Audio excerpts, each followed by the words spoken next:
Good morning बच्चों। पिछली class में हमने आपको ये बता दिया था कि आरक्षण के डिबेट में कि आरक्षण की अधिकतम कितनी सीमा होनी चाहिए। तो अब देखो आरक्षण की सीमा हो गई 60%, यानी 2019 के बाद संघ सरकार की सेवाओं में आरक्षण की सीमा 60% हो गई। और ये सीमा क्यों जरूरी है, अगर हम देखें कि आखिर में आप कहोगे क्या तर्क है, आरक्षण की सीमा निर्धारित करने का तर्क क्या है? क्योंकि आप कई बार ये कह सकते हो कि नहीं सर, ये तो 100% होनी चाहिए। कई बार कोई तर्क दे सकता है कि जितनी आबादी उतनी भागीदारी। लेकिन इसमें दोस्तों समस्या ये है, क्योंकि आपको मैं याद दिला दें, आखिर में सीमा का निर्धारण क्यों आवश्यक है? क्योंकि दो बातें इसमें हमें ध्यान में रखने की है कि पहला अवसर की समानता का उल्लंघन ना हो, ये बात ध्यान में रखने का। क्योंकि आर्टिकल 16(1) क्लॉज 16 के 1 में, यानी अनुच्छेद 16 खंड 1 में पहली बार देखी गई है कि राज्य के अंतर्गत नियुक्ति और रोजगार में अवसर की समानता। तो ये बात ध्यान रखो दोस्तों, अगर हम रिजर्वेशन की मात्रा बहुत ज्यादा बढ़ाएंगे, अवसर की समानता का उल्लंघन हो जाएगा। अब यह समझ लो किसी ट्रेन में 90% सीट पहले से रिजर्व है और फिर आपने कह दिया ना ना भाई कोई ट्रेन में यात्रा कर सकता है, तो जब 90% पहले से रिजर्वेशन है फिर तो बाकी लोगों के अवसर हमने छीन लिए।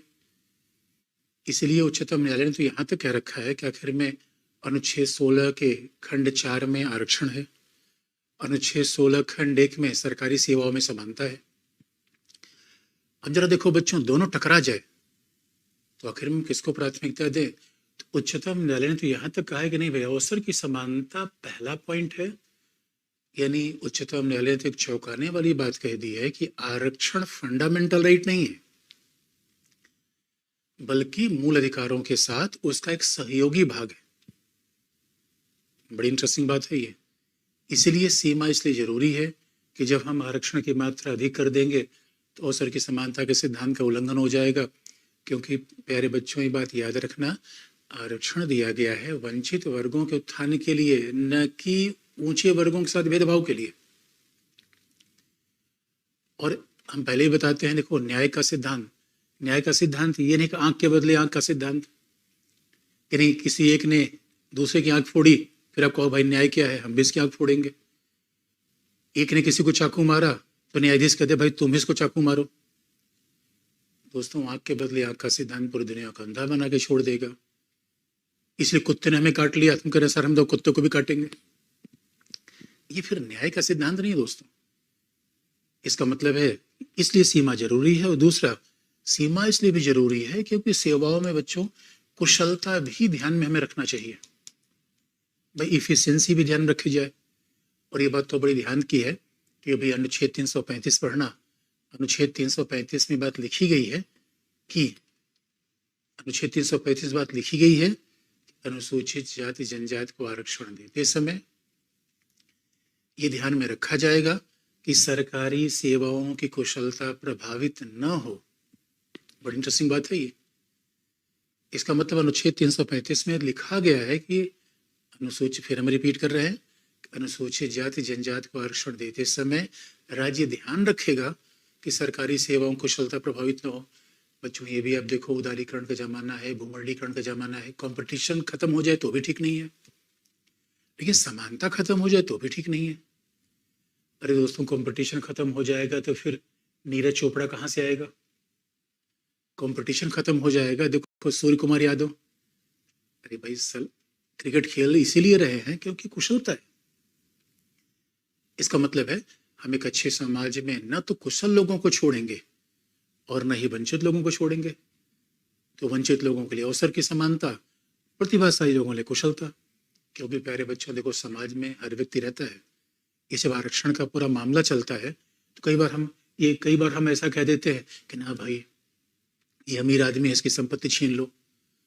तो सवाल है प्यारे बच्चों, अमीर आदमी की संपत्ति छीन के सबको दे ही दें तो क्या जरूरी है कि फिर वो संपत्ति वो बना पाएंगे? हो सकता है फिर वो खेल कूद के मस्त हो जाए। इसलिए दोस्तों, जीवन की फिलॉसफी अगर देखा जाए तो देखो, आपके हॉस्टल में 2 बच्चे एक साथ पढ़ते होंगे, परिवार में भी कई बार होते हैं, दो ही बहन भाई एक साथ। अच्छा, ठीक है,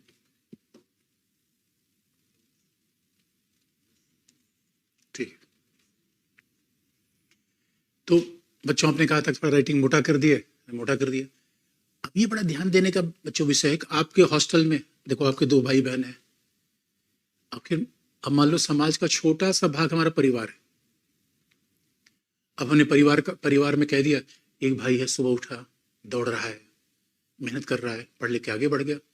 दूसरा भाई सुबह खर्राटे मार रहा है, पीछे हट गया। तो आप अब कहोगे ना भाई, ये खर्राटे मारने वाले भाई को जितना जो, अब जिसने दौड़ा पढ़ा लिखा वो अच्छा पैसा कमाने लगा, तो आपने कहा ना भाई, ये हिस्सा इसको भी दो, और बड़े भाई ने हिस्सा दे ही दिया। फिर बाद में गया, घूम टहल के खर्च करके चलाया।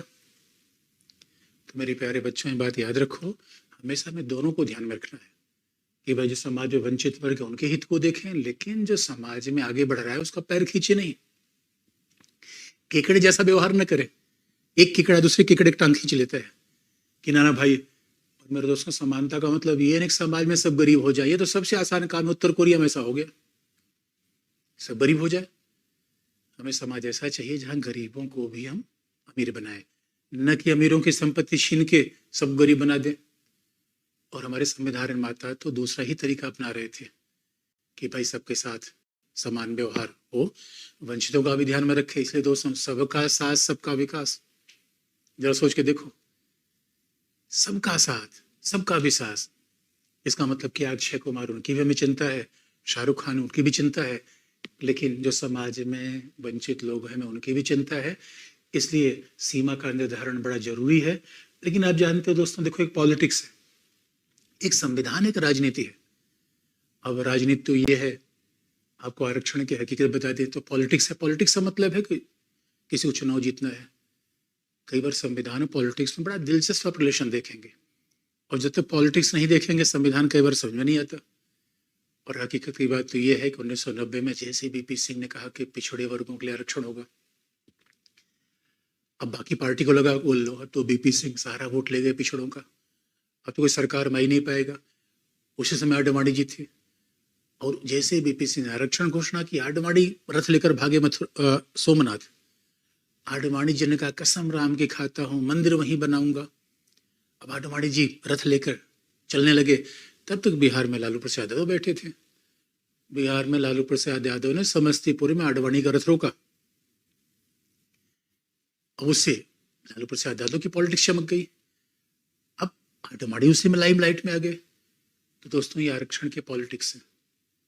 और हकीकत की बात है कि बीपी सिंह सोचते थे मेरे लोग समर्थन दे दे, बीजेपी ने सोचा, और इसलिए आज भी आप देखो, बीजेपी ने सोचा धर्म जाति का प्रभाव बढ़ेगा, धर्म का प्रभाव थोड़ा नीचे आएगा, और रथ लेके दौड़ गए। लालू यादव ने सोचा रथ रोक देंगे तो मुसलमानों का वोट हमें मिल जाएगा, वो रथ रोक दिया। ये पॉलिटिक्स है। और इसीलिए प्यारे बच्चों, देखो, अब पॉलिटिक्स यह है, अब जैसे उच्चतम न्यायालय ने कहा कि 103वां संविधान संशोधन संवैधानिक है, अब झारखंड ने कहा आरक्षण 80% हम दे देंगे, छत्तीसगढ़ ने कहा आरक्षण की मात्रा बढ़ा के 80% कर देंगे। अब नया डिबेट चल गया, और ये मामले बार बार उच्चतम न्यायालय में जाते रहेंगे, झगड़ा यही बना रहेगा। लेकिन आप ये निष्कर्ष दे सकते हो कि अवसर की समानता और कुशलता दोनों को बनाए रखना जरूरी है। ये झगड़े चलते रहेंगे। अच्छा, हमें तो एक निष्कर्ष अंत में लिखना होता है, झगड़ा चलता रहेगा, कोई न्यायपालिका मामला जाता रहेगा। तो झारखंड ने आरक्षण दिया, फिर न्यायपालिका मामला गया, महाराष्ट्र ने दिया, फिर न्यायपालिका मामला गया। तो अब ये लड़ाई चलती रहेगी। और ये भी आपको याद दिला दें, अभी तो जाति जनगणना की मांग हो रही है। अब जाति जनगणना का मतलब क्या है? जिस दिन हमारे पास ये आंकड़ा आ जाएगा पिछड़ी जातियों में इनकी संख्या इतनी इतनी, इनकी संख्या इतनी है, तो जरा सोचो, ये हो सकता है कि पिछड़ी जाति में किसी की संख्या कम हो, आरक्षण उसको ज्यादा मिल रहा हो। दोस्तों, तलवारें निकल जाएंगी। इसे यकीन मानो, सरकारें कई बार जाति आधार पर जनगणना प्रकाशित करने से अभी तक डर रही थी। कारण यह है, और ये आप याद रखो, इसलिए संघ सरकार ने कहा भैया हम तो नहीं करेंगे, राज्यों को जो करना हो कर लो। ये बड़ी आफत आएगी, क्योंकि अभी तो हमारे पास पिछड़ी जातियों के आंकड़े है नहीं। और जिस दिन पता चला कि भाई इस जाति की आबादी इतनी, आरक्षण इतना, इस जाति की आबादी इतनी, आरक्षण इतना, एक नया संग्राम हो जाएगा। एक नया संग्राम हो जाएगा। इसलिए पॉलिटिक्स है, जबकि हकीकत की बात है दोस्तों, निजीकरण आ रहा है, उदारीकरण आ रहा है और सरकारी सेवाओं की संख्या घट रही है, आरक्षण लेने वालों की मांग बढ़ रही है। दिलचस्प मामला है। तो ये पॉलिटिक्स भाई, हर आदमी को आरक्षण की बैसाखी लगा के चुनाव जीतना है, ये दोस्तों पॉलिटिक्स है। ये पॉलिटिक्स होता रहेगा भाई, हमारे यहाँ पॉलिटिक्स तो चलेगी चलेगी। लेकिन दूसरा मुद्दा देखें तो आरक्षण की सीमा ये हमने तय कर लिया। अब जरा दूसरा मुद्दा देखें कि आरक्षण अगर ये है तो प्रोन्नति में भी होगा या केवल अपॉइंटमेंट में। आरक्षण के विवाद में दूसरा मुद्दा देखें, प्रोन्नति में होगा या विवाद में या आरंभिक नियुक्ति में। तो अब हम दूसरा मुद्दा बच्चों देखें। अब हम जरा आरक्षण का दूसरा मुद्दा देखें। आरक्षण कहाँ होना चाहिए? आरक्षण प्रोन्नति में होना चाहिए, प्रमोशन में, या पदोन्नति कह लो, प्रोन्नति कह लो, जो भी कह लो। आरक्षण पदोन्नति में होना चाहिए या आरक्षण आरंभिक नियुक्ति में? ये भी एक विवाद का मुद्दा है। ये विवाद का मुद्दा है। पहले हमने देखा मात्रा कितनी होनी चाहिए, फिर आरक्षण कहाँ होना चाहिए। अब हकीकत की बात तो दोस्तों है कि हमारे यहाँ प्रोन्नति में आरक्षण जिसको मिला,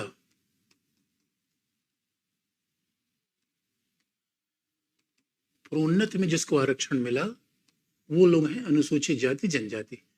अनुसूचित जाति जनजाति के समुदाय के लोगों को प्रोन्नति में आरक्षण मिला। बाकी 1990 में ओबीसी को रिजर्वेशन मिल गया, लेकिन उन्हें प्रोन्नति में नहीं मिला।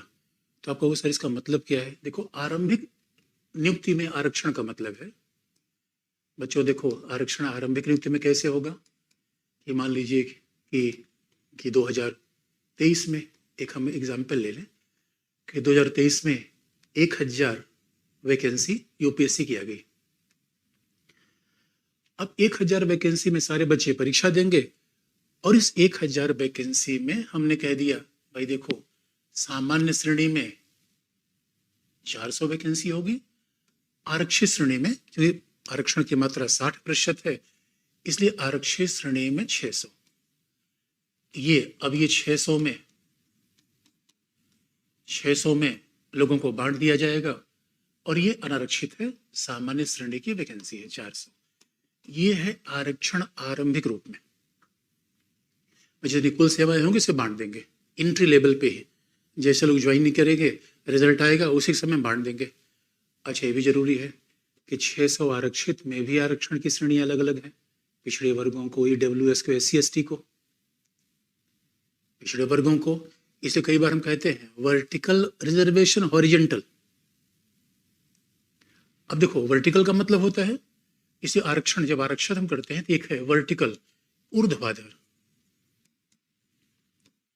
और दूसरा है क्षैतिज, समानांतर। आरक्षण भी कई बार 2 प्रकार का होता है। अब देखो दोस्तों, वर्टिकल का मतलब क्या है? वर्टिकल का मतलब है कि भाई हमने रिजर्वेशन का वर्टिकल का मतलब है कि हमने कह दिया कि पिछड़े वर्गों को 27% मिलेगा, अनुसूचित जाति जनजाति को 22.5% मिलेगा। ये क्या है? वर्टिकल। इनको इतना मिला, इतनी कर। अब सवाल है हॉरिजेंटल, यानी अब कह लो कि क्षैतिज, समानांतर कह लो, क्षैतिज कह लो, हॉरिजेंटल। तो ऊर्ध्व का मतलब जो ऊपर नीचे हो, ऊर्ध्वगामी, ऊपर वाला हो। जैसे कई बार बच्चे पूछते उन्मूलन खत्म कर दिया जाए, तो भाई लिखने में तो हमें अच्छे शब्दों का प्रयोग करना चाहिए।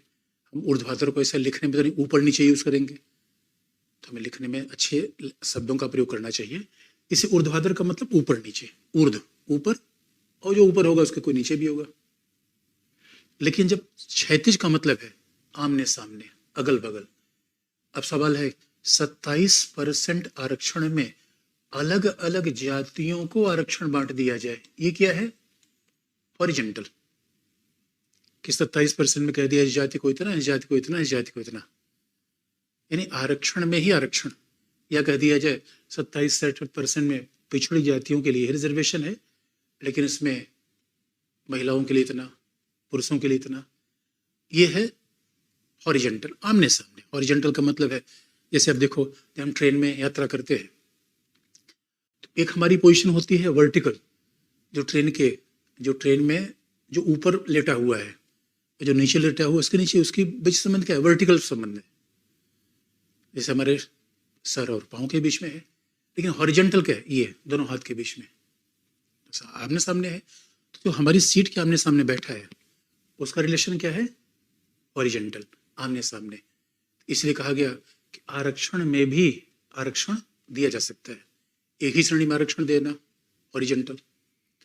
अब सवाल है, ये आरंभिक नियुक्ति का मतलब हो गया आरक्षण दे दिया गया। फिर आप कहोगे सर ये प्रोन्नति में क्या होता है? अब देखो दोस्तों, प्रोन्नति में ये बात बता दें कि प्रोन्नति के आरक्षण का मतलब है कि मान लो कि, क्योंकि प्रोन्नति में आरक्षण अनुसूचित जाति जनजाति को ही मिलता है, पिछड़े वर्ग को नहीं, ईडब्ल्यूएस को नहीं। अब जब प्रोन्नति में आरक्षण पिछड़ी जाति को मिलेगा तो मान लीजिए कि बैंकिंग में क्लर्क के रूप में किसी की नियुक्ति हुई, और क्लर्क के रूप में नियुक्ति हुई वर्ष 2005 में, क्लर्क के रूप में नियुक्ति हो गई।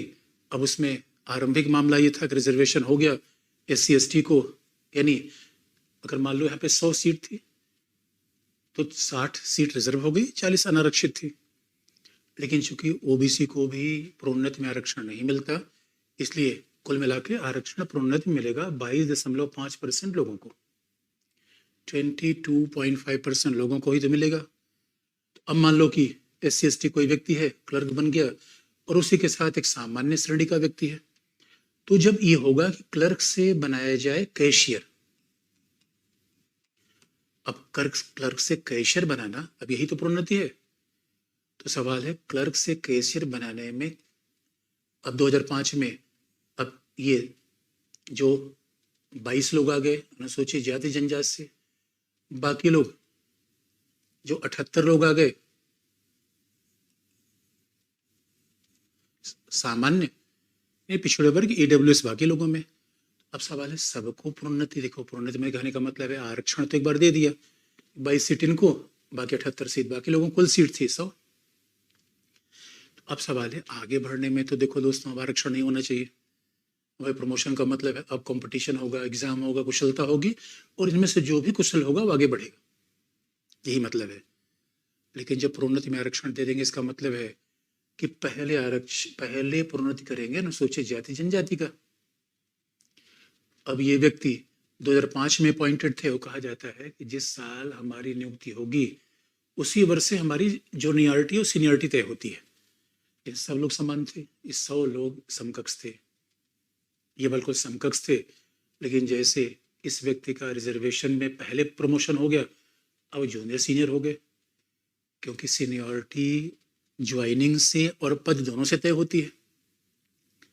अब हो सकता है कोई IAS यंग एज में बने, लेकिन पीछे 10 साल से नौकरी कर रहा है, तो भाई IAS अपने आप सीनियर हो गया, वो बड़े पद पर है। इसलिए हुआ क्या कि हमने 2008 में अनुसूचित जाति जनजाति के स्वेत कैशियर बना दिया। इसलिए एक ही बैच में काम करने वाले लोग जूनियर और सीनियर हो गए, एक ही बैच में काम कर रहे जूनियर सीनियर हो गए। इतना ही नहीं, अब फिर अगला आया कि मैनेजर के रूप में अपॉइंटमेंट, तो फिर इसी व्यक्ति को प्रमोट किया जाए, क्योंकि ये 2005 में ये लोग थे, तो बाकी श्रेणी के लोग तभी क्लर्क ही बने हुए हैं। लेकिन हमने अनुसूचित जाति जनजाति के व्यक्ति को प्रमोट कर दिया। अब एक प्रमोशन मिला, फिर अगला प्रमोशन की बारी आएगी मैनेजर, तो स्वाभाविक रूप में कोई ये व्यक्ति तो यही रह गया क्लर्क के रूप में, तो मैनेजर की दावेदारी उसी की होगी जो कैशियर है। इसीलिए फिर इसको प्रमोट कर दिया गया, मैनेजर हो गया।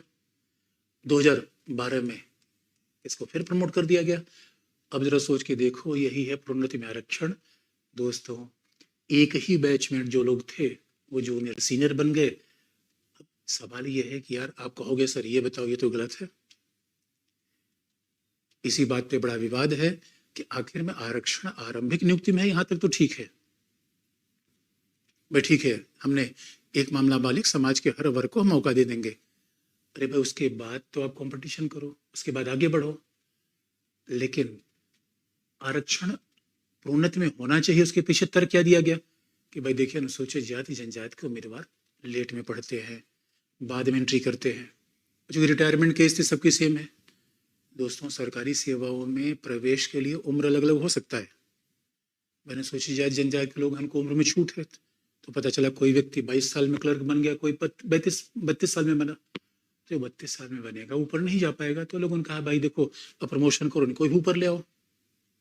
ये उसके पीछे तर्क है, लेकिन उसके पीछे आलोचना ये है कि अरे भाई ये बताओ, आरक्षण क्यों दे रहे हैं? वंचित वर्गों को उत्थान के लिए या उन्हें नया शोषक वर्ग बनाने के लिए?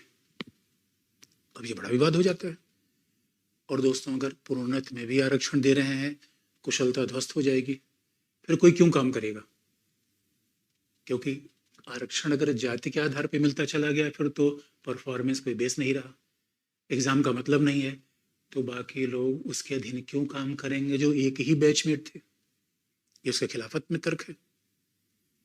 और इसलिए हकीकत की बात है दोस्तों, देखो, आरक्षण दे दिया यहां तक तो ठीक है, अब प्रोन्नति में भी आप आरक्षण दोगे तो ऐसा लगता है आरक्षण के बहाने आप किसी को उठाने का प्रयास कम कर रहे हो, दूसरे को दबाने का प्रयास ज्यादा कर रहे हो, उसका विरोध भी इतना तेज आएगा। इसलिए हमने कहा शोषण कोई भी ठीक नहीं है। अब जरा सोचो, इसलिए मामला उच्चतम न्यायालय में चला गया क्योंकि यूपी में एक बड़ा जबरदस्त मामला आया। यूपी में 2 जूनियर इंजीनियर थे, साथ ही एक साथ नौकरी ज्वाइन की, लेकिन आरक्षित अनुसूचित जाति जनजाति का व्यक्ति चीफ इंजीनियर बन गया, जो उस डिपार्टमेंट का सर्वोच्च पद है, और बाकी लोग जूनियर इंजीनियर ही बने रह गए। तो उच्चतम न्यायालय में चले गए, उनका भाई हम काम क्यों करें, माय लॉर्ड हम काम क्यों करें बताओ। इसलिए अब उच्चतम न्यायालय की बारी आई, और फिर संयोग का मुद्दा है। आप जानते हैं, जब हमारे किसी भी संविधान के मुद्दे पर विवाद होगा तो यहाँ पर फिर उच्चतम न्यायालय आएगा, और मामला हमारा एक ही है, प्रोन्नति में आरक्षण।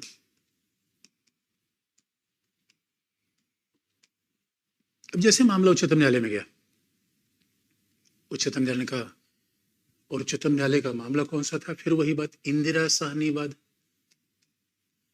और ये 1992 वाला इंदिरा साहनीवाद।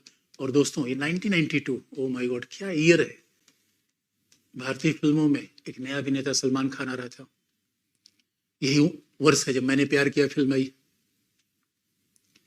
इन्हें सलमान खान, शाहरुख खान भारतीय फिल्मों में नए अभिनेता बन रहे थे, उदारीकरण का दौर आ रहा था 92।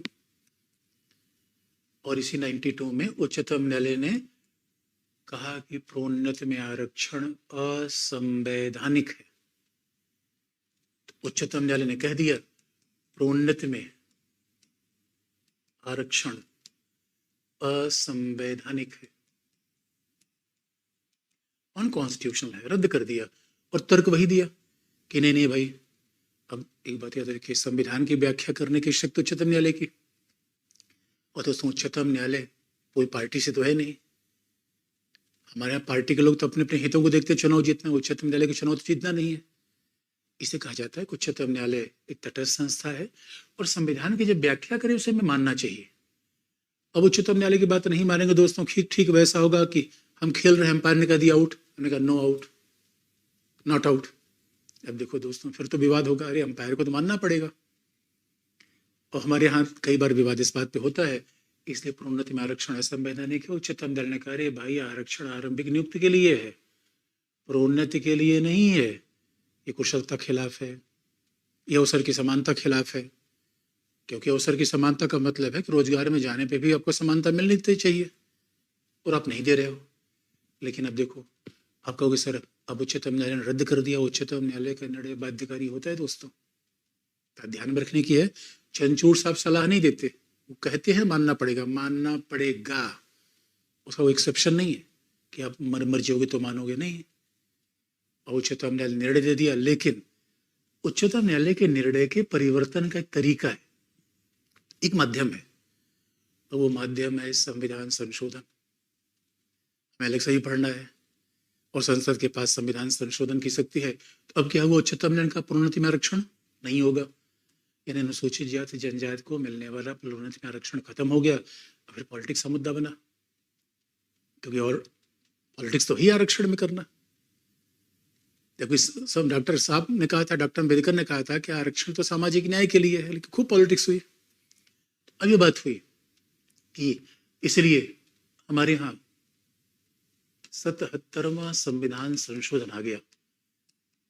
77वां संविधान संशोधन और ईयर 1995। मेरे दोस्तों, अगर इंदिरा साहनी केस ना था तो 77वां संविधान संशोधन ना था। अगर प्रोन्नति में आरक्षण को असंवैधानिक न करा दिया जाता तो 77वां संविधान संशोधन नहीं आता। ईयर 1995, नरसिंह राव की सरकार। और मेरे बच्चों, क्या किस्मत का खेल है। देखो, कई बार तो हमारे देश में ऐसे लोग प्रधानमंत्री बन गए हैं जो कभी नहीं चाहा। इसलिए खूब मेहनत करो, खूब मेहनत करते रहो। कभी ये मत सोचो ये मिलेगा वो, कई बार तो ऐसा मिल जाएगा जो सोच नहीं पाओगे। ये विकी कौशल को देख लेना, बहुत लोगों ने सोचा था क्या क्या मिल जाएगा, मिल गया विकी कौशल को। मेरे बच्चों, दो जीवन की यही कहानी है और हकीकत की बात है। नरसिंह राव प्रधानमंत्री इस समय 1995 में थे, कांग्रेस की सरकार थी। क्योंकि कभी तथ्य को याद करो तो चीजों को देख लो कि उस समय क्या माहौल चल रहा था। और नरसिंह राव के बारे में कहा जाता है कि वो जब जीवन से रिटायरमेंट ले रहे थे, क्योंकि 84 में राजीव गांधी चुनाव जीत गए, यंग आदमी थे, 44 साल में प्रधानमंत्री बन गए। और जब राजीव गांधी प्रधानमंत्री बने, नरसिंह राव वरिष्ठ नेता आंध्र प्रदेश के, 6 बार लोकसभा चुनाव जीत चुके थे। तो राजीव गांधी ने कहा, नरसिंहा जी अब ऐसे आराम करिए, आप लोगों को पार्टी में कुछ अलग व्यवस्था दी जाएगी, अब आप छोड़ दीजिए सब चुनाव वाला मामला, ये सब युवा नेता को दिया जाएगा। नरसिंह राव जी ने कहा ठीक है भाई, जैसा बॉस का आदेश। तो नरसिंह राव ने कहा भाई सामान बुरी बिस्तर बांधो, चलो आंध्र हैदराबाद। तब तक दोस्तों उस समय बड़े तांत्रिक थे चंद्रस्वामी उस समय बड़े तांत्रिक थे। नरसिंह राव गुरु और चंद्रस्वामी नरसिंह राव घर पे आए। उन्होंने कहा नरसिंहा ये क्या कर रहे हो? उन्होंने कहा देखा बॉस का ऑर्डर है, अब चलना है आंध्र प्रदेश, एक नई जिम्मेदारी दी जाएगी। और यकीन मानो दोस्तों, चंद्रस्वामी ने कहा अरे अरे कैसे बात कर रहे हो, अरे आप प्रधानमंत्री बनने वाले हो, आपके कुंडली में तो प्रधानमंत्री का योग चल रहा है। इस बात को सुन के नरसिंह राव बिल्कुल भौचक रहे। उन्होंने कहा अरे गुरु जी क्या बात कर रहे हो, मैं कैसे प्रधानमंत्री बन जाऊंगा, मेरा बॉस है बैठा हुआ है। और संयुक्त चंद्रस्वामी ने कहा ना मैं ये नहीं जानता क्या है, लेकिन कुंडली तुम्हारी कह रही है। इसे दोस्तों राजनेता कुंडली पर बहुत विश्वास करते हैं। और देखो हुआ क्या कि चंद्रस्वामी ने कहा कि ऐसा नरसिंह राव जी आधा सामान आप ले जाइए, आधा सामान ही छोड़ दीजिए, उसके बाद हम अपने देखना किसकी बात सही है। और दोस्तों हुआ ये कि राजीव गांधी 89 में, अब 89 में चुनाव हुआ, हार गए। उसके बाद 1990 में वो चुनाव प्रचार कर रहे थे, उसी दौरान तमिलनाडु के पेरम्बूर में उनकी हत्या हो गई। और उसके बाद जो चुनाव हुआ उसमें कांग्रेस पार्टी जीत गई। और कांग्रेस पार्टी जीती तो कॉल नरसिंह राव के पास गया। बड़ी इंटरेस्टिंग बात है, राजीव गांधी थे नहीं, सोनिया गांधी इंटरेस्टेड नहीं थी। नरसिंह राव को जैसे कॉल गया उनका अरे भाई गुरुजी मैं तो मान गए आपको। तो दोस्तों ये कहानी है नरसिंह राव के प्रधानमंत्री बनने की। और उस समय ये संविधान संशोधन था 77। और 77 संविधान संशोधन हुआ क्या, अब इसको तो पलटना था, इसलिए अनुच्छेद 16 का खंड 4 का सब क्लॉज बी जोड़ा गया। अनुच्छेद 16 का खंड 4 तो पहले से था, अनुच्छेद 16 का क्लॉज 4 सब क्लॉज बी जोड़ दिया गया। और ये कहा गया कि प्रोन्नत में आरक्षण बना रहेगा।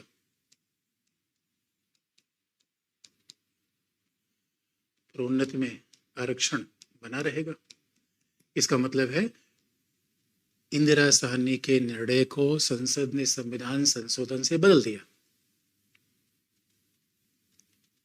दूसरी बात, अप्रोन्नत में आरक्षण बना रहेगा, ये बात हो गई। और बल्कि उसमें एक और भी बात लिख दी गई, प्रोन्नत में आरक्षण बना रहेगा और अनुसूचित जाति जनजाति के व्यक्तियों को पारिणामिक वरिष्ठता का लाभ भी मिलेगा, कॉन्सेक्वेंशियल सीनियरिटी भी मिलेगी।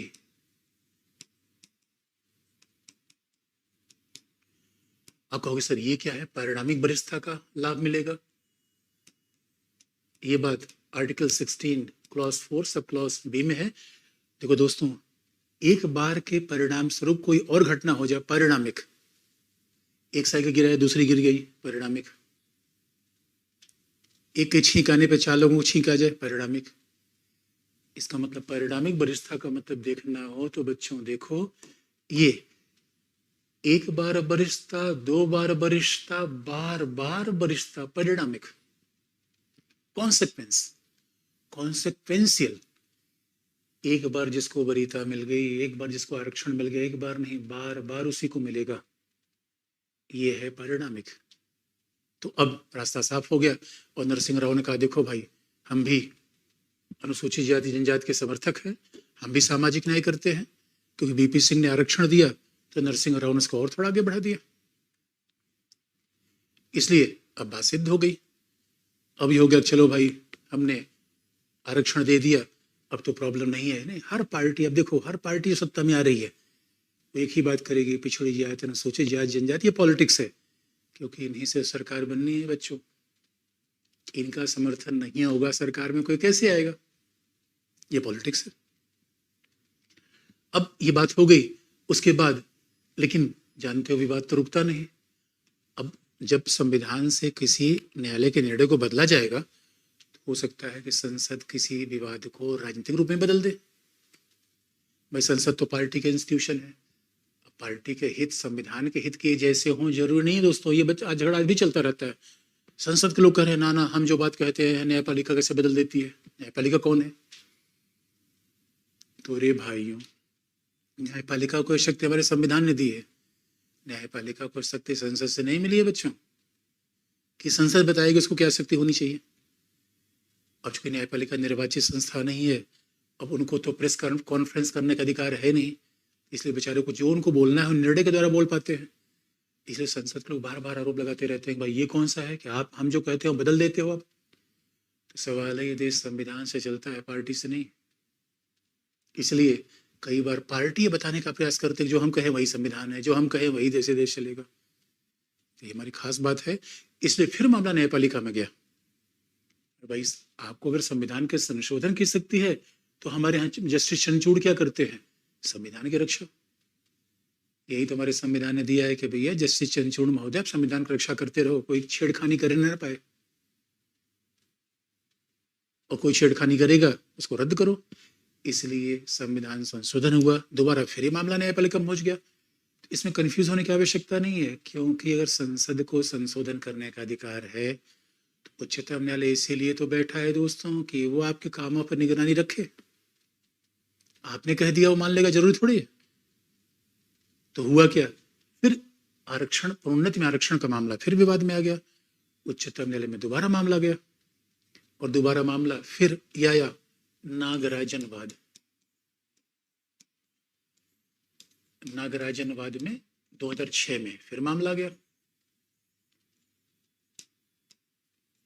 नागराजन केस में फिर ही मामला गया, और एक व्यक्ति ने कहा कि नहीं प्रोन्नति में आरक्षण नहीं है, नहीं मिलना चाहिए, ये संविधान खिलाफ है, अवसर की समानता खिलाफ है, कुशलता खिलाफ है। न्यायपालिका ने कहा अच्छा न्यायपालिका, अब देखो न्यायपालिका दोस्तों कुछ कहे तो समस्या, न कहे तो समस्या।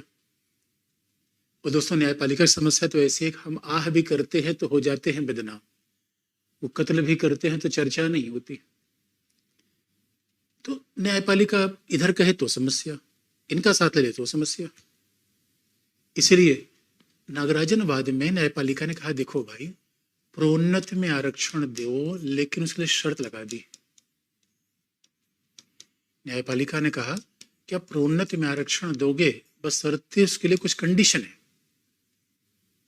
और कंडीशन पहली कि पहला हमें यह बताओ कि प्रोन्नति में आरक्षण तो है, लेकिन क्या इससे सेवाओं की कुशलता प्रभावित नहीं हो रही है? तो न्यायपालिका ने कहा दोस्त हमें 3 कारण बताओ, क्या इससे सेवाओं की कुशलता प्रभावित नहीं होगी?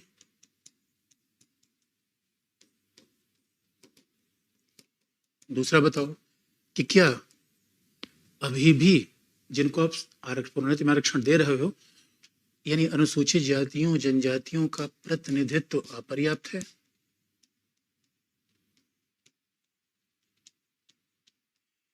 क्या अभी भी उनका प्रतिनिधित्व इनसफिशिएंट है? आखिर में आरक्षण दे क्यों रहे हो?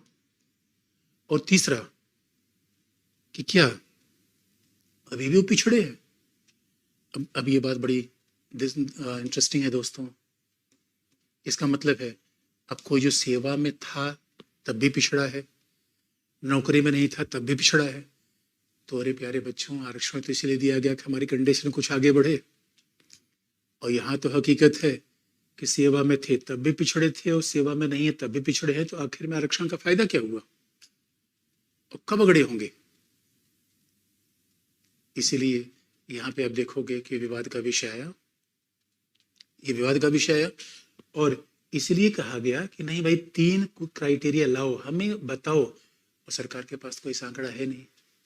सरकार तो भाई, सरकार को चुनाव जीतना है, सरकार को सबको खुश करना है।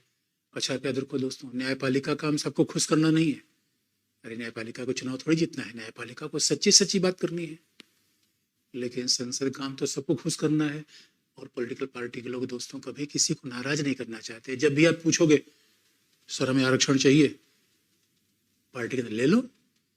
और पार्टी के लोगों को पता है कि अरे भैया कल न्यायपालिका उसे रद्द करेगा तो हमारे क्या जाता है यार, इनको चुनाव तो लड़ना नहीं है। लोग न्यायपालिका से नाराज हो जाए चलेगा, तो इसे न्यायपालिका ने कहा ना भाई ये बताओ, ये 3 कारण ऐसा क्या है बताओ। और आज भी वो सरकार के पास ये तीनों आंकड़े नहीं है कि आखिर में आप अगर प्रोन्नति में रिजर्वेशन दे रहे हैं क्यों, क्या उनका कुशलता प्रभावित नहीं होगी, क्या उनका रिप्रेजेंटेशन सेवाओं में अभी अपर्याप्त है, और क्या वो अभी भी पिछड़े हैं? पहले बताओ 3 बात। यदि आज भी प्रोन्नति में आरक्षण का मुद्दा रुका हुआ है, आज भी प्रोन्नति में आरक्षण का मुद्दा रुका हुआ है और बार बार इस पे विवाद कोई न कोई आ ही जाता है। तीसरा मुद्दा, अब जरा देखें इसका मतलब हमने विवाद में किन किन चीजों को देखा दोस्तों। तो पहले हमने ये देख लिया कि आरक्षण की सीमा कितनी है। फिर हमने ये देख लिया कि आरक्षण प्रोन्नति में होगा, आरंभिक नियुक्ति में होगा। इसका मतलब अभी तक जो हमें समीकरण मिला उससे ऐसा पता होता है कि 2 बातें हमें पता चल गई, सीमा कितनी है और आरंभिक नियुक्ति में आरक्षण होगा, प्रोन्नति में नहीं होगा। अब तीसरा सवाल जरा देखें कि क्या सही में आरक्षण की सीमा को 60% ही रखा जाएगा? क्योंकि एक और समस्या आई, और अगली सीमा क्या है, अगला चैलेंज क्या है आरक्षण के बारे में कि क्या आरक्षण, क्योंकि आरक्षण का ये सिद्धांत बैकलॉग वैकेंसी के लिए भी एक जैसा होगा।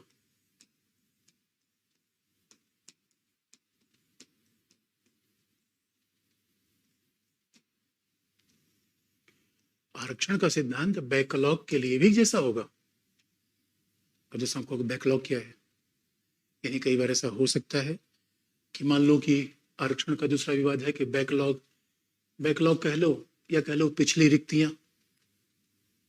तो आरक्षण में एक समस्या आती है। बैकलॉग का मतलब क्या है, इससे आप ऐसे देखो कि मान लो कि हमने 2020 में कोई रिक्ति निकाली, वैकेंसी निकाली, और उसमें कहा कि 60 सीटें हमने विश्वविद्यालय में निकाली और 60 सीटें हमने अनुसूचित जाति जनजाति के लिए आरक्षित कर दी। यानी कुल मिलाकर जो अनुसूचित जाति जनजाति के लिए आरक्षित की गई 60 सीटें थी। मान लीजिए पिछड़े वर्गों के लिए हम एग्जाम्पल इसलिए नहीं दे रहे हैं, पिछड़े वर्गों की रिक्तियां खाली होती नहीं। कई बार ऐसा होता है कि अनुसूचित जाति जनजाति को दी गए आरक्षण भर नहीं पाते, आरक्षण दे दिया गया, भरा नहीं जा पाया, सीट खाली रह गई। तो 60 जो सीटें उन्हें दी गई थी उनमें 20 सीटें नहीं भरी पाई, तो 20 सीटें बैकलॉग कहलाएंगी। जो सीट आरक्षण में भरी नहीं जा पाई वो क्या कहलाएगी, बैकलॉग।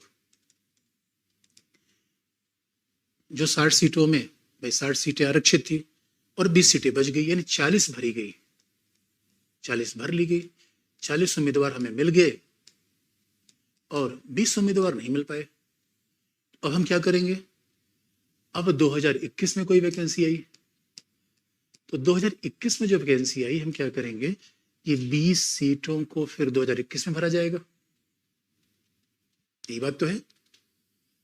अब हम 2021 में ये 20 सीटें जो अनुसूचित जाति जनजाति के लिए थी, इसको हमने क्या कर दिया, कैरी फॉरवर्ड कर दिया, आगे बढ़ा दिया। इसको हिंदी में कहिए आगे ले जाने का नियम, कैरी फॉरवर्ड कर दिया। अब हमने इन 20 सीटों को क्या कर कैरी फॉरवर्ड कर दिया। और इंदिरा साहनी बाद में फिर उच्चतम न्यायालय ने कहा था, उच्चतम न्यायालय से पूछा भी गया कि भाई ये बताओ अगर कोई सीट बच जाए जो आरक्षित श्रेणी की है, तो आप कहोगे कि क्या बैकलॉग सर ओबीसी में भी होती है? हाँ, हो सकती है। ओबीसी में सीटें सामान्यतः भर जाती हैं। एससी एसटी में कुछ ऐसा होता है, बहुत ज्यादा नहीं होता, कभी कभी ऐसा होता है किसी डिपार्टमेंट में कि सीटें न भरी जा पाए, तो न भरी जा पाए भाई तो रिजर्व कैटेगरी सीट है। तो इंदिरा साहनी केस में उच्चतम न्यायालय से पूछा गया क्या आप कैरी फॉरवर्ड के रूल को मानोगे? उच्चतम न्यायालय ने कहा हाँ, ये नियम सही है, क्योंकि आरक्षित वर्ग की सीटों को अगले साल भरा जा सकता है। लेकिन उच्चतम न्यायालय ने इंदिरा साहनी केस में यह कह दिया कि जब अब इंदिरा साहनी केस में कहा गया कि आरक्षित सीटों को भरो, कैरी फॉरवर्ड करो, लेकिन उच्चतम न्यायालय ने इंदिरा साहनी केस में कहा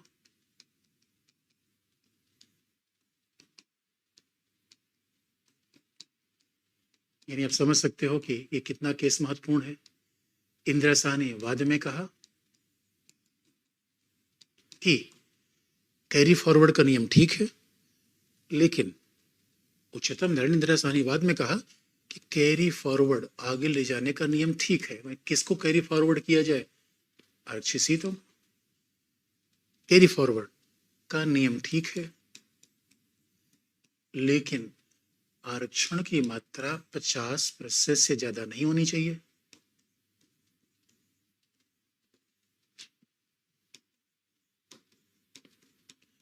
आरक्षण की मात्रा 50% से अधिक नहीं होगी। अब ये बात कह दी गई, आरक्षण की मात्रा 50% से अधिक नहीं होगी, फिर कैरी फॉरवर्ड कर लीजिए। अब 16 इसमें कठिनाई आ गई। अब कठिनाई ये आ गई, क्या फायदा कैरी फॉरवर्ड करने का? अभी 20 सीटें रिजर्व कैटेगरी थी तो रिजर्व कैटेगरी की 20 सीटें ही 20 पूरी सीटें मिलनी चाहिए। तो कैरी फॉरवर्ड हमने जब 20 सीटों किया तो 20 सीटों में तो पूरी 20 सीट रिजर्व होनी चाहिए एससी एसटी के लिए। लेकिन उच्चतम न्यायालय कहा ना ना ना भाई, आरक्षण की सीमा 50% ज्यादा नहीं होनी चाहिए। इसका मतलब है 20 में आधी सीट तो हमें एससी एसटी को मिलेगी, आधी सीट बाकी लोगों को मिलेगी। क्योंकि 20 की 20 रिजर्व कर देंगे तो आरक्षण की मात्रा 100% हो जाएगी। अब एक दुविधा बड़ी बात आ गई, इसलिए यहां पर ये काम बनता था कि संविधान में संशोधन हुआ और उसको कोई चैलेंज नहीं किया गया, कोई तार्किक बात थी। इसका मतलब है कि संविधान में बदलाव हमेशा केवल राजनीतिक वजहों से नहीं होता। कई बार बदलाव वाजिब होते हैं, बिल्कुल सही होते हैं। क्योंकि आप देखो फिर समस्या, आपने कह दिया भाई कैरी फॉरवर्ड कर लो जो पिछली वैकेंसियां हैं, लेकिन करो क्या 50% ही रिजर्वेशन दोगे? इसका मतलब रिजर्व कैटेगरी के लोगों को घाटा हुआ। अब इसका समाधान ये ढूंढा गया कि फिर संविधान संशोधन 81वां।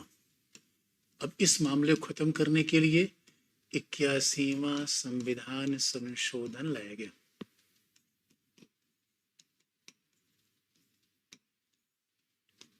यानी कहीं न कहीं फिर से चेंज हुआ। 81वां संविधान संशोधन दोस्तों, अब आपको पता है ईयर 2000, और 2000 में प्रधानमंत्री, ये 2000 बड़ा इंपॉर्टेंट ईयर है। नया साल, नया दशक, नई शताब्दी, और इसमें प्रधानमंत्री अटल बिहारी वाजपेयी। वही कमाल की बात है दोस्तों, जब 1998 में हुआ कि प्रधानमंत्री कौन बनेगा, तो कहा जाता है कि आडवाणी का नाम सबसे पहले आ रहा था। लेकिन दोस्तों एक खास बात आपको बता दें, यूपी के लोगों को बड़ा फायदा है। इतिहास ये बताता है कि अभी तक जितने शक्तिशाली प्रधानमंत्री हुए हैं यूपी से हुए हैं।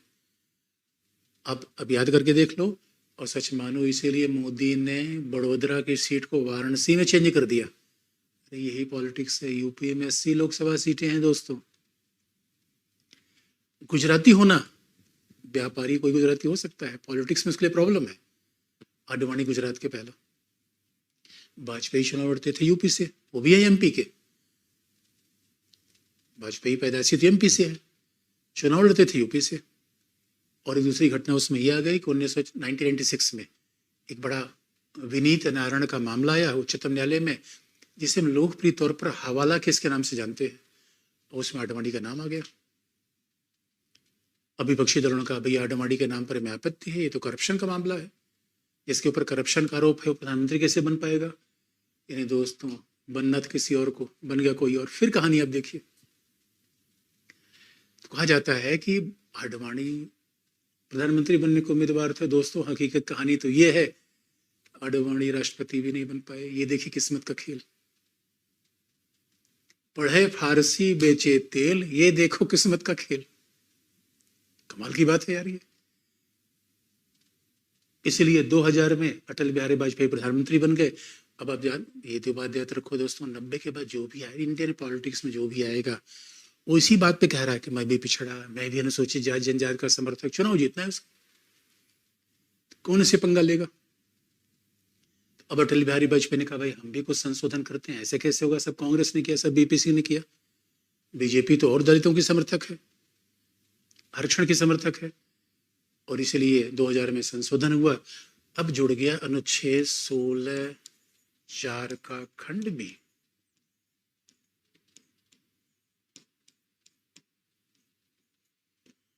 अब जुड़ गया अनुच्छेद 16(4) का खंड भी। और कहा क्या गया कि बैकलॉग सीटों के लिए 100% आरक्षण होगा। सिंपल सी बात है। और कह दिया गया कि बैकलॉग सीट के लिए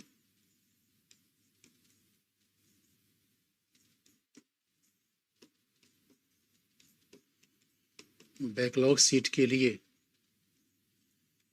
100% आरक्षण होगा। यानी बात को ऐसे कहिए कि ये 50% की सीमा लागू नहीं होगी। ये बात कह दी गई आर्टिकल 16 क्लॉज 4B में। तो दोस्तों इसीलिए मंडल इंदिरा साहनी वाद न आया होता तो न तो अनुच्छेद 16(4) आता और न अनुच्छेद 16(4) का क्लॉज B आता। तो ये दोनों बातें चल गई और मामला आगे बढ़ गया। इसलिए अब ये बात है कि आरक्षण में तीसरा जवाब भी हमें मिल गया कि बैकलॉग वैकेंसी को 100% रिजर्व किया जा सकता है। मामला खत्म हो गया। अगला मामला है जो अंतिम है। यानी हमने सीमा देख ली, आरक्षण किसको मिलना चाहिए ये देख लिया, और फिर मात्रा कितनी होनी चाहिए, प्रोन्नत में होनी चाहिए, कहाँ होनी चाहिए ये भी देख लिया।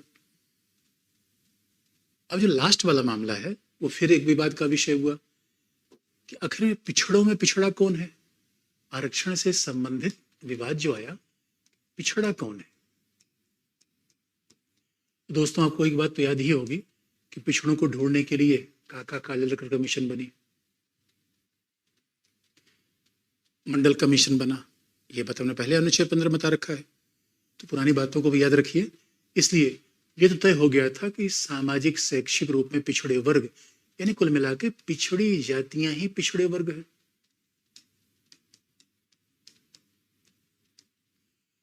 पिछड़ी जातियां ही पिछड़े वर्ग हैं, ये बात तय हो गई थी। लेकिन अब फिर एक मामला आ गया। 1990 में बीपी सिंह सरकार ने रिजर्वेशन दिया, तो फिर ये मामला गया उच्चतम न्यायालय के पास। फिर इंदिरा साहनी केस का नाम आ गया। तो दोस्तों यहाँ पे पहली बार ये हुआ कि 1992 में इंदिरा साहनी वाद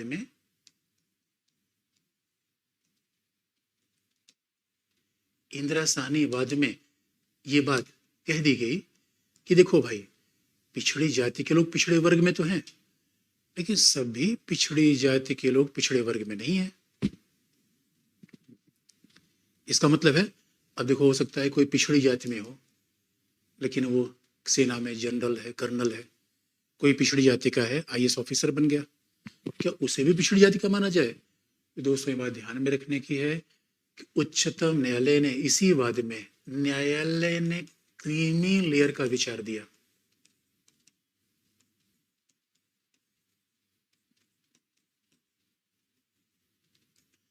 यहां न्यायालय ने क्रीमी लेयर, यानी क्रीमी लेयर संविधान में नहीं है दोस्तों, संविधान में नहीं, अनुच्छेद में नहीं है। क्रीमी लेयर का विचार न्यायालय ने दिया। अब क्रीमी लेयर का मतलब दूध की मलाई, मलाईदार परत। तो दोस्तों मलाईदार परत का मतलब है कि भाई मलाईदार का मतलब दूध से अलग हो गया। तो दूध कौन है? पिछड़ी जाति के लोग। मलाईदार परत कौन हो गया? पिछड़ी जाति में आईएएस, पिछड़ी जाति में कर्नल, जनरल। इसका मतलब आरक्षण वंचितों को मिले दोस्तों, आरक्षण शक्तिशाली को ना मिले, यही तो पर्पस है। भाई जैसे गेहूं चावल पता चला कि गरीबों को, अमीर को मिल जाए, तब तो सामाजिक न्याय के खिलाफ है। ये बंगाल का मामला था, जिसको प्रधानमंत्री आवास योजना का पैसा मिला, उसका अपनी कोठी थी, तो गरीबों का हक मारा जाएगा। इसलिए आरक्षण पे विवाद नहीं है, आरक्षण हो ना हो विवाद इस पे नहीं है। विवाद इस बात पे है कितना किसको मिले, कितना प्रतिशत हो, प्रोन्नति मिले, विवाद तो इस बात को लेकर। इसलिए कभी भी एग्जाम में आ जाए तो हमेशा आप लिखिए आरक्षण का मतलब क्या है। आवश्यक है सामाजिक न्याय के लिए, समानता के लिए आवश्यक है, लेकिन विवाद किसको मिले यही तो समस्या है। इसलिए अब क्रीमिलर का विचार आ गया। इसका मतलब है उच्चतम न्यायालय ने ये बात कह दिया कि पिछड़ों में भी पिछड़ा है और पिछड़ों में भी अगड़ा है। पिछड़ों में पिछड़ा और पिछड़ों में अगड़ा। इसका मतलब आरक्षण किसको मिलेगा? पिछड़ों में पिछड़े को। और क्रीमिलर का मतलब है सीधे जनरल कैटेगरी। क्रीमिलर का मतलब जनरल कैटेगरी। इसका मतलब कहीं ना कहीं आप देखो आर्थिक आधार पर ऐसा डिवीजन उच्चतम न्यायालय ने कर दिया। लेकिन आप कहोगे सर ये बताओ पिछड़ों को निर्धारित कैसे किया जाएगा? तो उसके लिए बाकायदा उच्चतम न्यायालय ने कहा कि भाई इसके लिए एक आयोग बनाओ।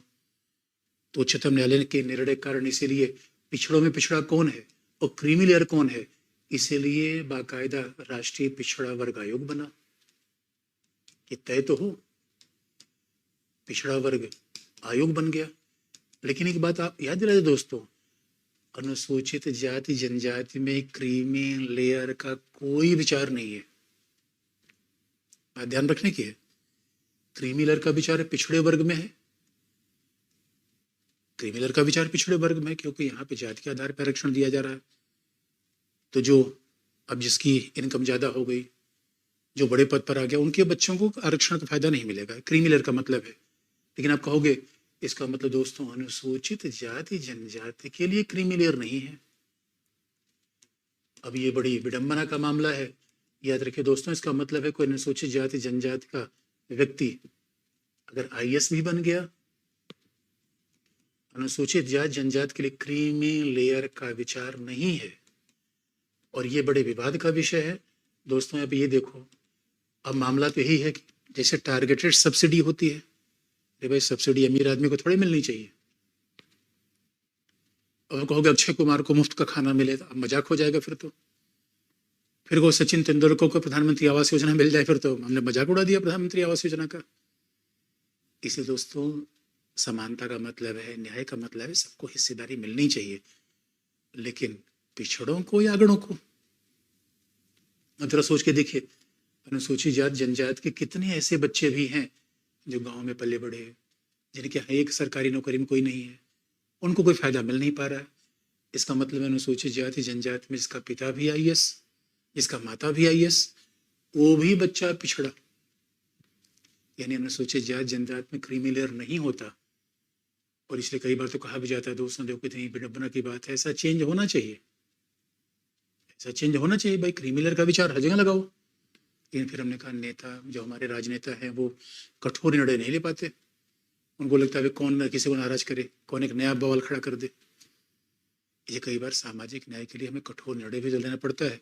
और ये मामला जब न्यायपालिका कहेगी तो लोग नाराज हो जाते हैं। लोग कहते हैं न्यायपालिका ने ऐसा कैसे कह दिया, मैं न्यायपालिका को वोट लेना नहीं। तो न्यायपालिका संविधान की नीरशीर व्याख्या करेगी। न्यायपालिका से हमने हंस की भूमिका का उम्मीद कर रखी है कि पानी और दूध में अलगाव कर दे। लेकिन अब दोस्तों देखो, पॉलिटिक्स तो होती रहती है, इसलिए ये मामला भी समय समय पर विवादों में आता रहता है। और आपको निष्कर्ष बताने से पहले दोस्तों ये भी याद दिला दें कि कई बार आरक्षण में एक और विवाद आता है, फिलहाल तो नहीं है, रोस्टर का। अब देखो दोस्तों, रोस्टर का सीधा मतलब है कई जगह तो ऐसे होते हैं, जैसे यूपीएससी है, आईएएस है, कई जगह ऐसी एक इकट्ठे वैकेंसी आती है, हर साल वैकेंसी आएगी, आधी आधी वैकेंसी रख दिया। कई बार ऐसा होता है जो किसी कॉलेज में है, किसी यूनिवर्सिटी में है। अब कॉलेज में 5 साल बाद वैकेंसी आई हुई 2, अब 2 में कैसे रिजर्वेशन दिया जाए, बड़ा लफड़ा है, किसको दिया जाए। कॉलेज वैकेंसी आ गई तो कॉलेज एक बार में ऐसे आता है कि 3 साल में वैकेंसी आई, 2 आ रही है, ये रोस्टर का सिद्धांत है।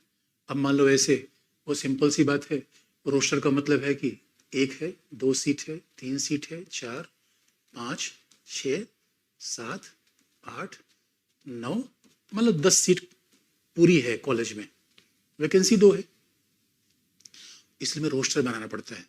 रोस्टर सीधा ये है, अगर पूरे कॉलेज में 10 वैकेंसी है तो आप याद रखो 10 में सबका हिस्सा मिलना चाहिए। अब 10 में रिजर्वेशन कितना है भाई, ओबीसी को है 27%, यानी ओबीसी के लिए लगभग 3 वैकेंसी आप हटा दो, 10 में से 3। SC ST के लिए 22.5।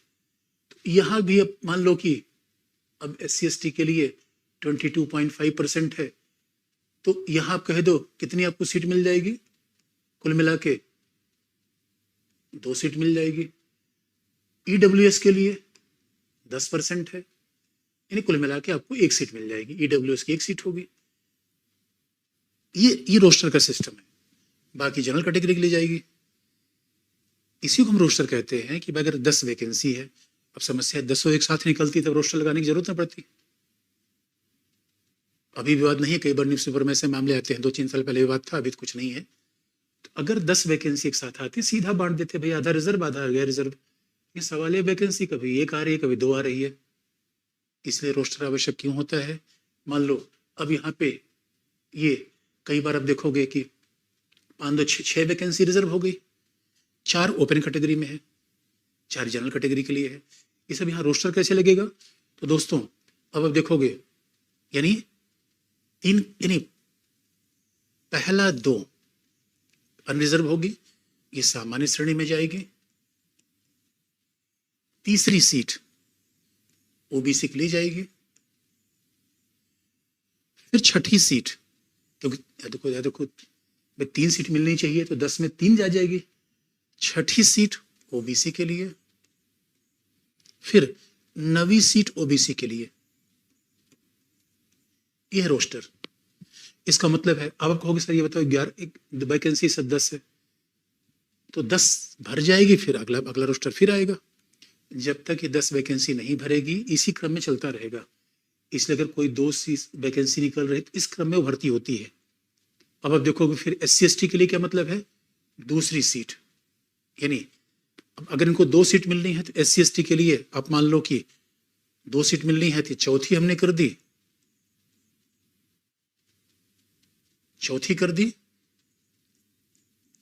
और 8वीं कर दी, कोई भी 2 सीट आप निकाल लो। फिर हमने EWS के लिए 1 सीट मिलनी है, 1 सीट हमने कर दिया। अब 1 सीट में 10वीं सीट आप निकाल लो, ये EWS के लिए हो गई, और चौथी 8वीं SC ST के लिए हो गई, बाकी हो गई सामान्य कैटेगरी। यही है रोस्टर। तो अब मान लो कि अगर कॉलेज में कोई वैकेंसी आ रही है, 10 पूरी सीट है, और वैकेंसी आई 1 साल, क्योंकि अगर सामान्य भर्ती भर ली गई है तो वैकेंसी आ रही है चौथे नंबर पर, तो ये सीट जाएगी SC ST को, 1 वैकेंसी है तो, क्योंकि सिस्टम रोस्टर चल रहा है। अगर वैकेंसी मान लो कि 6ठे नंबर पर आ रही है, ये वैकेंसी 6ठे नंबर की है, 5 नंबर की वैकेंसी भर ली गई है, और अगले साल 6ठे नंबर की आई तो ये किसको मिलेगी, ओबीसी को। ऐसे ही आपने देखा कई बार एडवर्टीजमेंट आते हैं कि ये सीट ओबीसी का।